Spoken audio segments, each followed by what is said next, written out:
Makinde. Good evening and thank you for joining us on the news around the world. My name is Afola Kemi Akonbi, and at the sign language corner, I have Korede Oduleye. The Nigerian Union of Teachers has suspended its withdrawal of services across Oyo State public schools following renewed engagement with the state government and assurances over measures to improve security after the adoption of teachers and learners in Orire local government area. In a statement jointly signed by the union's Oyo State chairman, Azan Fatai, and Secretary Olukayode Salami, the union announced that the suspension followed a directive from its national leadership after reviewing the prevailing security situation and considering appeals by the Oyo State government and other key stakeholders. The union directed all public primary and secondary school teachers across the state to resume official duties from Thursday, July 2nd, 2026, bringing an end to the industrial action that was declared in response to the kidnapping of teachers and students in Orire local government area. According to the statement, the decision was taken in the collective interest of teachers, learners, and the general public after the government assured the union that sustained efforts were underway to secure the safe release of the adopted victims and strengthen security around schools and surrounding communities. Oyo State Governor Engineer Seyi Makinde has approved a minor cabinet reshuffle, deploying Alhaja Fausat Sani as the Commissioner for Women Affairs and Social Inclusion. The redeployment sees Alhaja Sani return to the ministry she previously headed between 2019 and 2023. She takes over from Honorable Mrs. Toyin Balogun, who has been relieved of her appointment. Governor Makinde expressed appreciation to Mrs. Balogun for her service and contributions to the development of Oyo State, wishing her success in her future endeavors. Before the latest redeployment, Alhaja Sani had served as Commissioner for Special Duties and was mostly recently the Commissioner for Trade, Industry, Investment and Cooperative. According to a statement signed by the Governor's Special Advisor on Media, Dr. Sulaiman Olaniwaju, the new appointment takes effect immediately. Governor Seyi Makinde has forwarded the name of Permanent Secretary, General Administration, Dr. Labode Ladipo, to the State House of Assembly as a commissioner nominee. The governor also appointed architect Ifeoluwa Konde as chairman, Samuel Ladoke Akitola Airport Upgrade Committee, Honorable Ishola Adekunle as executive advisor, intra-party affairs, and Honorable Oladejo Oladokun as a part-time member, Local Government Service Commission. This was disclosed in a statement signed by Special Advisor Media to Governor Makinde, Dr. Sulaiman Olaniwaju. According to a letter signed by Chief of Staff to the Governor, Otumba Segun Ogunwuyi, the appointments take effect from today, 1st July 2026. Governor Makinde, while congratulating the newly appointed individuals, urged them to discharge their duties with dedication, loyalty, and commitment. Meanwhile, the state governor, Engineer Seyi Makinde, has reappointed chairman and members of the Adesium Ogundoyin Polytechnic, Erua. Professor Kazim Adebiyi was appointed on 24th of March 2025 to serve out the term of the former chairman, Professor Abiodun Ojo, who died last year, has been reappointed as chairman. This was disclosed in a statement signed by Special Advisor Media to Governor Makinde, Dr. Sulaiman Olaniwaju, noting that the governor has also reappointed Honorable Johnson Oladile, Alhaji Hazim Badmos, Engineer Oyetayo Ige, Mrs. Alice Adedokun, and Mr. Waziri Adekunle as members. The reappointment was contained in a letter signed by Chief of Staff to the Governor, Otumba Segun Ogunwuyi. The governor, while congratulating the chairman and members of their reappointment, charged them to work diligently for the uplift of the institution. The new appointment takes effect from today, 1st July 2026. We now take our first commercial break. Please don't go away. Wearing many hats takes a lot out of you. You always need all the nourishing goodness you can get. Especially if you're someone like me that is a foodie.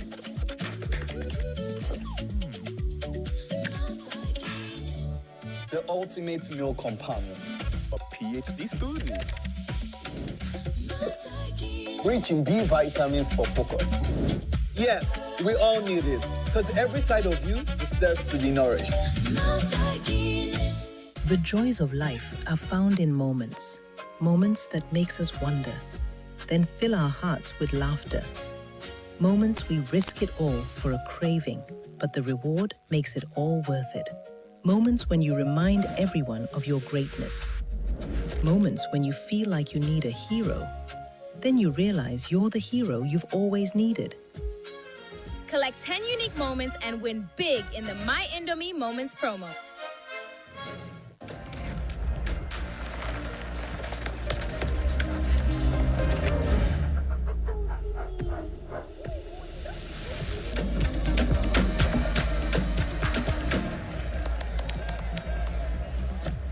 No worries, I'll go make am. Mogo Bible. Victor, even you, they use money point. Of course now, they use money points. Confirm. Money Point, made for your progress. Oh, remember how mom used to wake up before everybody to make breakfast, iron her uniform? I surprised that woman with something special. Treasure Mom this 2026 with a trip to Zanzibar in the 3 Crowns Mom of the Year competition. Write a note using each letter in your mom's name and upload with a photo of 5,000 Naira worth of 3 Crowns products on our website or at any of our collection centers. T's and C's apply. 3 Crowns Milk. Healthy moms, happy families.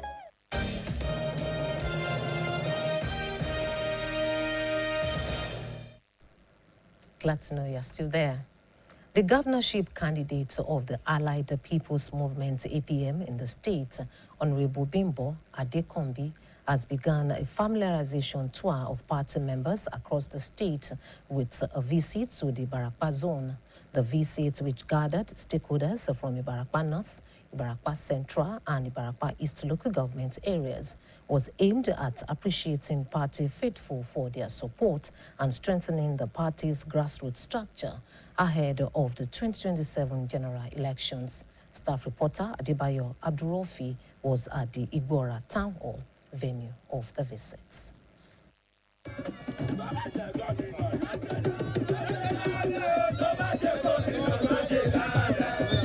It was a warm reception for the Allied People's Movement governorship candidate in Oyo State, Honorable Bimbo Adekombi, as party leaders and supporters gathered in Ibarakwa to welcome him on what he described as a homecoming. Addressing party faithful, Honorable Adekombi appreciated the warm reception and commended the administration of Governor Seyi Makinde for creating a secure environment and embarking on infrastructural projects across the state, particularly within the Ibarakwa axis. He explained that the visit was organized on behalf of all candidates selected during the party's primaries to personally appreciate party members at the grassroots for their commitment and sacrifices. According to him, the party's candidates emerged through a consensus process, making it necessary to visit members in their respective communities and reaffirm their commitments to inclusive leadership. On behalf of all the candidates, we came to see the real engine room of a party, who have the members, the leaders, the real people who do the grunt work for the party. Because as you remember, during the primaries, not everybody will be able to come to Ibadan or be able to meet the candidates in person. So it's imperative that we come here to show them that we acknowledge all the efforts they took. We are grateful for all their work. We pledge that by the time we win the next government 3.0 2027, it's going to be an inclusive governance. In their separate remarks, the chairman of the APM in Oyo State, Otumba Adegbenro Fagbemi, and the chairman of the APM PDP Alliance, Honorable Dayo Ogungbenro, described the alliance as a formidable political platform and urged members to remain united and avoid actions capable of creating division within the party. Party stakeholders, including the Commissioner for Local Government and Chieftaincy Matters, Honorable Ademola Ojo, and the member representing Ibarakwa Central, Ibarakwa North Federal Constituency, Dr. Anthony Adepoju, also reaffirmed their commitment to strengthening party unity ahead of the next general elections. They expressed confidence in the leadership qualities and public service experience of Honorable Adekombi, describing him as a candidate with the vision and capacity to move Oyo State forward. When you have someone that has a plan as to how to move the state forward, that's the one I think we should support. If you look at Honorable Bimbo Adekombi, which by the grace of God I know will be the next governor of Oyo State, he's ready. On day one, I'm sure this is not someone that will have to start tutoring as to what to do. He knows what to do. And incoming governor, this is an advantage. This is one of the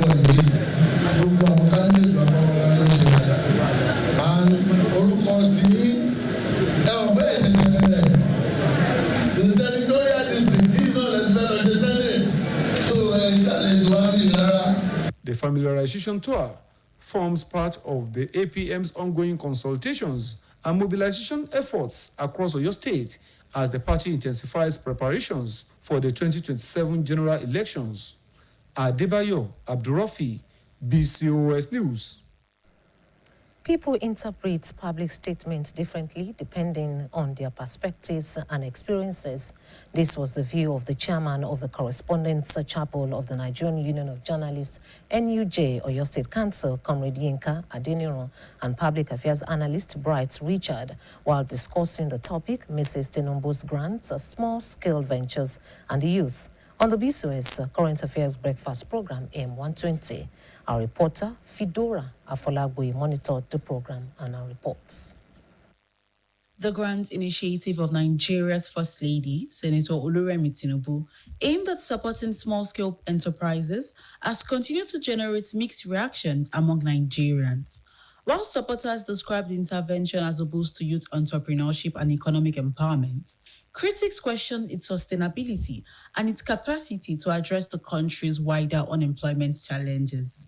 Speaking on BCOS AM120, Chairman of the Correspondents' Chapel of the Nigeria Union of Journalists, NUJ, Oyo State Council, Comrade Yinka Adeniro, said Mrs. Tinubu's remarks reflected the realities of many small-scale businesses, noting that some entrepreneurs start with as little as 15 to 20,000 naira, while the value of goods displayed by some traders is even lower. He maintained that the statement was directed at small-scale entrepreneurs, not social media users or the youth generally, adding that genuine beneficiaries would appreciate the support. Our survivor as youth, you look at 50,000 and you say, for crying out loud, what do I want to do with it? What I'm saying is this. Maybe what we need to hear more, what we need to search more is what is available for us as youth. What is this government offering us in terms of grants, in terms of loan? How are we assessing it? How visible, how feasible, how sustainable are those things meant for us? Let's talk from now till thy kingdom come. Let's tear the policies apart. Some people are waiting earnestly. They are eager to collect the money. And to a large extent, the truth is this, no matter the amount of 50,000 what you get, it cannot take them away from poverty level. But it may either ease the burden of their business, their sustainability in their line of business. Also speaking, public affairs analyst Bright Richard said Mrs. Tinubu's remark could be viewed from both political and economic perspectives. Politically, he argued that the distribution of vehicles to politicians' spouses alongside 50,000 naira grants to market women had attracted criticism from some Nigerians. He added that the renewed branding of the empowerment program had also led some people to perceive it as having political undertones. He started by giving brand new vehicles to APC women leaders in the state. All this money, grant, whatever is to women. The politicians got vehicles. The masses got 50,000. That is one of the foundation where Nigerians got angry. If you feel this class of people can actually get this, and this other class can actually get this, it's wrong. Still under politics, it is termed Renewed Hope Initiative. That is the campaign slogan of Mr. President. So is she not campaigning for him? What are the criteria to get those grants? Will you not become an APC member? Will your PVC not be included? The two guests encouraged young people to think beyond conventional opportunities, embrace creativity, and explore innovative business ventures as a means of achieving economic empowerment and self-reliance. Fedora Afolagwe, BCOS News. Another time out. Please stay with us.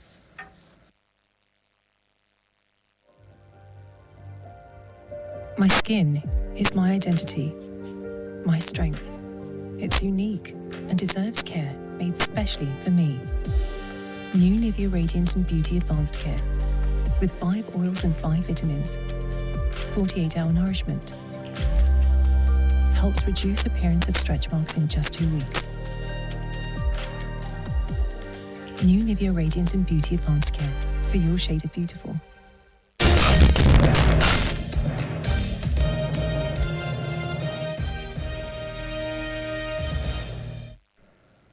Thank you for being there. 12 people have been sentenced to death by hanging after being convicted in terrorism, kidnapping, and other security-related cases prosecuted by the Department of State Security, DSS. According to court documents reviewed, the convictions were handed down by federal and state high courts across Nigeria between May and June 2026. Other defendants received prison sentences ranging from 2 years to life imprisonment. The DSS said the cases involved offenses including terrorism, membership of Boko Haram, the Islamic State West Africa Province, ISWAP, and the indigenous people of Biafra, IPOB, as well as supporting terrorist organizations, gun running, concealing information, and terrorism financing. Several other defendants were convicted of belonging to Boko Haram or ISWAP, while others were found guilty of providing material support to terrorist groups, participating in terrorist activities, gun running, and concealing information. The Minister of Interior, Dr. Olubunmi Tunji Ojo, has reiterated the federal government's commitment to fostering strategic partnerships with faith-based organizations to advance national security, peaceful coexistence, and sustainable development. The minister disclosed this while receiving a delegation from the Catholic Secretariat of Nigeria, led by Most Reverend Dr. Matthew Azan Kuka, during a courtesy visit to his office in Abuja. Dr. Tunji Ojo said Nigeria has made tremendous progress over the years, stressing that it had become imperative for citizens to appreciate the country's advancement from where it was 4 decades ago. According to a statement signed by the head of press in the ministry, Mrs. Mary Ali, the minister said the present administration remains committed to nation building through inclusive governance, strategic reforms, and strengthened internal security. The Nigerian Customs Service has handed over narcotic drugs and expired pharmaceutical products worth over 53.39 billion naira to the National Drug Law Enforcement Agency, NDLEA, and the National Agency for Food and Drug Administration and Control, NAFDAC. Speaking during the handover ceremony today in Abuja. In Lagos, the Comptroller General of Customs, Bashiru Adeniyi, said the seizures were the outcome of intelligence-driven operations involving meticulous intelligence gathering, scanning analysis, physical examination of cargoes, and close collaboration with the NDLEA. According to him, the operation underscores the service's commitment to protecting the nation's borders, safeguarding public health, and strengthening national security through coordinated border management. He also disclosed that among the seizures were 2 40-foot containers loaded with cannabis sativa concealed alongside imported vehicles, automobile spare parts, and household items. We'll take another commercial break. Please don't go away. My skin is my identity, my strength. It's unique and deserves care made specially for me. New Nivea Radiant and Beauty Advanced Care with 5 oils and 5 vitamins. 48-hour nourishment. Helps reduce appearance of stretch marks in just 2 weeks. New Nivea Radiant and Beauty Advanced Care for your shade of beautiful.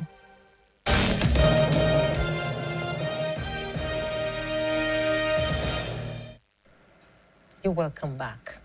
Flooding is no longer just a natural disaster. It is increasingly driven by blocked drains, indiscriminate waste disposal, and poor urban planning. Every year, lives are lost, homes destroyed, and livelihoods disrupted because basic preventive measures are neglected. Across Nigeria, communities are repeatedly confronted with waterlogged streets, submerged homes, and damaged infrastructure, not simply because it rains, but because our drainage system and urban developments have failed to keep pace with growing populations. Our reporter, Temitope Ogunleye, examines the causes of flood and the measures needed to reduce its devastating impacts. Flooding remains one of the most destructive natural disasters affecting communities worldwide. It occurs when heavy rainfall, overflowing rivers, inadequate drainage systems, or rising water levels cause water to inundate areas that are normally dry. Experts say that while some floods result from natural causes, human activities such as indiscriminate waste disposal, deforestation, and poor urban planning have significantly increased both the frequency and severity of flooding. Speaking with BCOS News, a professor of civil engineering at the University of Ibadan, Professor Wasiu Ajagbe, explained that flooding occurs when rainfall exceeds the capacity of natural or man-made drainage systems. He noted that rapid urbanization has reduced the land's ability to absorb rainwater, while poorly maintained and blocked drainage channels have further worsened the situation. Flooding by now is not something that is strange to anybody. I mean, if we have not experienced it personally, you must have heard it over the news that there was flooding, so lives were lost and all that. Even at times it happened to someone that is close to you. Now, but what they fail to realize is that what is their whole contribution in making this flooding happen? They don't know that. They need to know. Because we are saying that most times it is the effect of human beings that makes this happen. Because naturally, so many places have been existing before we get there to inhabit it. And then nature has a way of controlling itself. Water falls, it goes and finds its way to the receiving water body. But any attempt for human to obstruct the natural flow pattern will have the consequences. He identified indiscriminate refuse dumping, construction on natural waterways, and deforestation as major human factors responsible for flooding. According to him, these activities obstruct the free flow of water, increase surface runoff, and intensify the impact of heavy rainfall. You know some places that now you have seen one building, the water keep claiming building every year. They remove one part of this building, the owner tries to patch it, he comes again, removes it, and gradually, because ordinarily they were not supposed to build there. So this is also man-made effort. Then also all these our efforts in the forest, cutting trees arbitrarily without minding what happens, because all those are natural barriers. Trees are meant to hold, soil together in a way that will not allow easily water to wash them off. So because when water is flowing ordinarily without having all other erodables around it, the strength of pushing at times may not be very damaging as such. But when it makes water erode soil easily, makes it muddy, unclear, and erode all other things along its path and makes it more dangerous as it goes along the path to erode and have this forceful power of demolition and destroying things. Professor Ajagbe urged residents to dispose of waste responsibly, keep drainage channels free of obstruction, and avoid building on flood-prone areas and natural waterways. He also called on governments at all levels to enforce environmental regulations, improve drainage infrastructure, and intensify public enlightenment campaigns on flood prevention. Temitope Ogunleye, BCOS News. Flooding is not basically a natural disaster, but characterized by negligence of some residents and human error. This can be prevented through total adherence to precautive measures, and life and property will be secured. BCOS correspondent in Ogbomoso, Aderemi Akomu, interviewed some residents and environment experts on the causes and measures of curbing the yearly disaster. His report is presented by staff reporter Bimbo Akobi. The months of June, July, and August are synonymous with heavy rains, which might be accompanied with heavy flooding. The heavy and torrential downpours had in the past claimed lives and properties in different parts of the country. Concerned stakeholders are expected to redouble their efforts to put in lasting solutions to the yearly hazard, while residents too are to desist from acts contributing to high rates of flooding.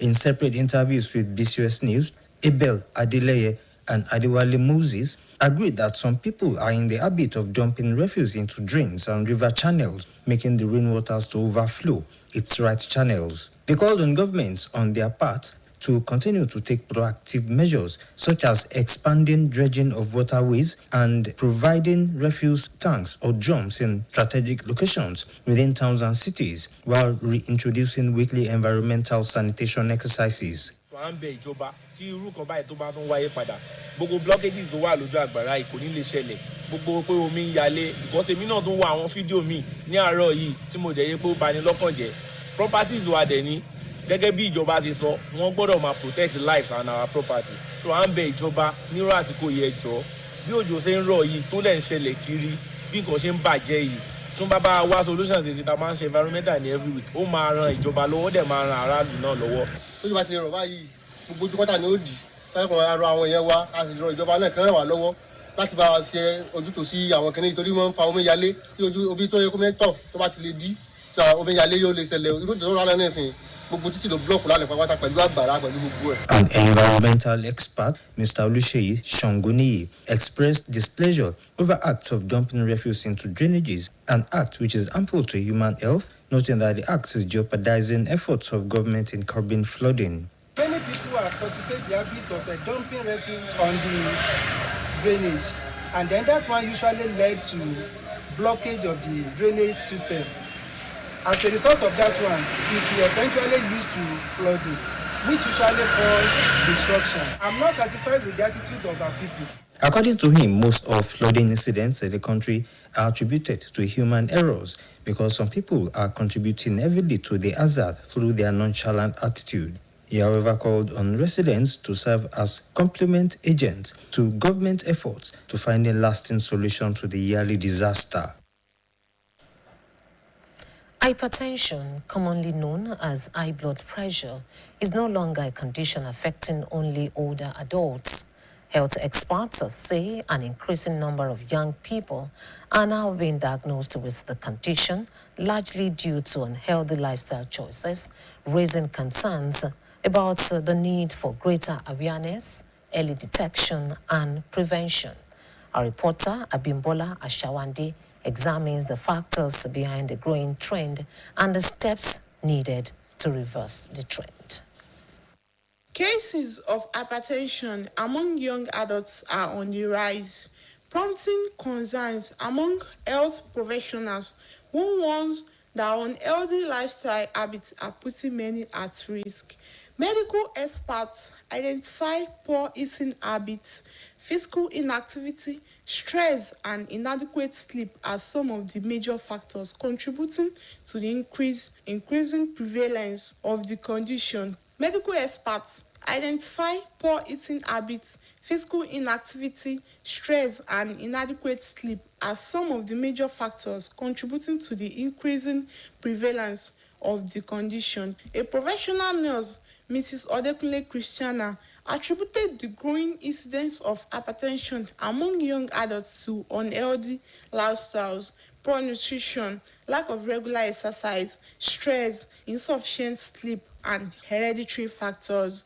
She explained that excessive consumption of processed foods, coupled with prolonged use of mobile phones that often deprives young people of adequate rest, further increases the risk of developing high blood pressure. All these food that are processed food, and with all that, all they know is from where they are going to where they are coming back. No exercise, no nothing. Then there are all these foods that we call junks or diets that are not proper or really good for the body. They were at the same time now went ahead and do a lot of job that their strength might not be able to cope with. All because they want quick money, they want it as fast as possible. That lead them to sleepless nights. They will not sleep. You will see them. This new thing that God has given us, phone, that's supposed to be an advantage, is becoming a disadvantage to our youth. Because once they hold it, they can spend the whole night on phone. So they will not have, some of them, when they are having headache, they will still be coping. Mrs. Odekunle identified persistent headaches, dizziness, and fatigue as some of the early warning signs of hypertension, urging young adults not to ignore such symptoms. She advised regular blood pressure checks, healthy eating, routine physical exercise, adequate sleep, and proper weight management as effective ways to reduce the risks of the condition. When there is stress, there is room for hypertension. When there is sleeplessness, you are bringing in hypertension. When your diet is not good, you can cause yourself a lot of issues. Then some of them know that their parents, what actually kills their parents is this issue. Instead of them to at least, for one way or the other, avoid it, they will still continue. And you know it's hereditary. Once your parents have it, you are liable to have it. Similarly, another health professional, Mrs. Oyeyemi Osho, said the pressures of modern day living have contributed significantly to the increasing number of young people diagnosed with hypertension. She stressed that adopting healthier lifestyle habits remains one of the most effective ways to prevent the condition. Taking food from stores without cooking, all these lifestyles, they are the ones making this hypertension rise within young adults. Health experts have therefore urged young adults to take greater responsibility for their health by maintaining balanced diets, engaging in regular physical activity, getting sufficient rest, and avoiding harmful substances. They also emphasize the importance of routine blood pressure screening, noting that early detection and healthy lifestyle choices remain the best defense against the complications associated with hypertension. Abimbola Ashawande, BCOS News. Over now to our sports desk. Good evening, you're welcome to the sports segment of the evening news. My name is Toby Ajewale.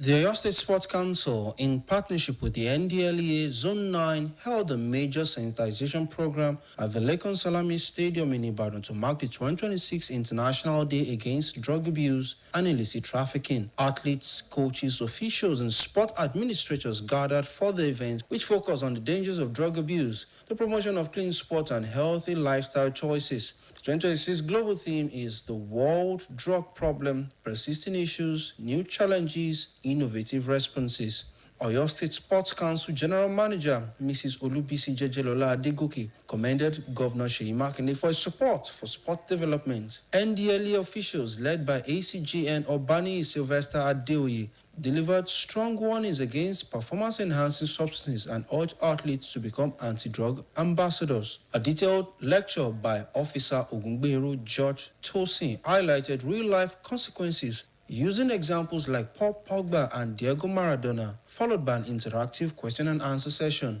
The program ended with a strong commitment to drug-free sports. In other sport news, the National Sports Commission, NSC, has named shot put star Chukwuebuka Enekwechi as Team Nigeria's male captain for the 2026 Commonwealth Games in Glasgow, Scotland. The 33-year-old US-based athlete, a 2018 Commonwealth silver medalist, African champion and reigning National Sports Festival champion, will co-lead the team alongside two-time Olympic champion Folashade Oluwafemilayo as female captain. NSC Director General Honorable Bukola Olopade described the appointment as a part of a mentorship vision, praising both athletes for their integrity and dedication to the nation. Team Nigeria departs for a training camp in Aberdeen on July 2nd ahead of the game starting July 23rd. And in football, Lobi Stars have hired experienced coach Balan Kiyu as new technical advisor for the 2026-2027 Nigeria National League NNL season. Nikiyu, who previously managed Wiki Tourist, Plateau United, Gombe United, and Nigeria's under-17 Flamingos, is tasked with guiding the Makurdi club back to the Nigeria Premier Football League. Lobi Stars were relegated in the 2024-2025 season and narrowly missed promotion last term. And on the foreign scene, Chelsea have signed highly rated Atlanta right-back Marco Palestra for approximately £47 million, including add-ons. The 21-year-old has agreed to a 6-year contract with an option for a further year, becoming the first signing under new manager Xabi Alonso. Palestra, who was named Serie A Defender of the Year while on loan at Cagliari, cited the club's talented squad and Alonso's vision as key factors in his decision. Chelsea are actively pursuing further reinforcements with a centre-back targeting Crystal Palace's Maxime Lacroix and other deals in progress, including Emmanuel Emega and Giovanni Quenda. The club had a rejected bid for Sunderland captain Granit Xhaka. Finally, sport news tonight from tennis. Serena Williams' plan to partner sister Venus in the Wimbledon doubles is uncertain after she suffered a knee injury during a singles comeback. 23-year-old Grand Slam champion tweaked her right knee in a second-round loss to Australia's Maya Joint on Tuesday. Despite showing flashes of brilliance, Williams was forced to withdraw from post-match media duties. Her agent confirmed she is doing everything possible to be fit for the doubles match scheduled for Friday. The 44-year-old had not played at Wimbledon since 2022. And that will be all. And it's back to news around the world. My name is Toby Ajwali. Thank you, Toby. And now to foreign scenes. Several people have been killed and others wounded in a fire that erupted in an apartment block in the Belgian city of Antwerp, according to authorities. Foreign desk editor Folashade Akintola compiled the story and others as presented by Khadijat Lawal. Police said the local fire department received a call at 9:53 a.m. on Wednesday regarding a raging fire on the 8th floor on the 10-story apartment block in the Linkerova area of eastern Antwerp. Several fire brigades as well as ambulances and emergency teams rushed to the building, which houses more than 200 people. Firefighters were battling the blaze in different conditions due to its size and intensity, police said. Footage from the scene showed one man on an upper floor enveloped in smoke and hanging over a balcony in an effort to get fresh air before making his way to a nearby window. Belgian Prime Minister Bart de Wever, a former mayor of Antwerp, said in a social media post his thoughts are with the victims and the evacuated residents of the terrible fire on Linkerova. Linkerova is a large residential area dotted with high-rise apartment buildings and bordering a major park where outdoor summer concerts are held. Meanwhile, 2 United Kingdom police officers who handcuffed a stabbed victim as he lay dying are being investigated for potential gross misconduct. The Independent Office for Police Conduct, IOPC, says Henry Nowak, 18, was fatally stabbed in Southampton, England, in December by Vikram Digwa, a British Sikh, who then lied to police at the scene, falsely claiming he had been victim of a racist attack. Officers attempted Digwa's account and treated Nowak as a suspect rather than a victim. Police body camera footage showed Nowak's pleas of being unable to breathe going unanswered. The footage of the incident prompted protests, political debates, and questions about how police treat different ethnic groups, and Digwa was sentenced last month to life in prison with a minimum term of 21 years. The IOPC said in a statement on Wednesday that the 2 officers were informed of the ongoing investigation, adding that the evidence indicates that both officers may have potentially breached the professional behavior standards of duties and responsibilities, use of force, and discreditable conduct. It also said it investigated whether race or religion impacted any of the officers' actions. And lastly, overnight Russian attacks have killed at least 3 people and injured more than a dozen in southeastern Ukraine as Kyiv has struck a Russian oil refinery more than 1,300 kilometers from the front line.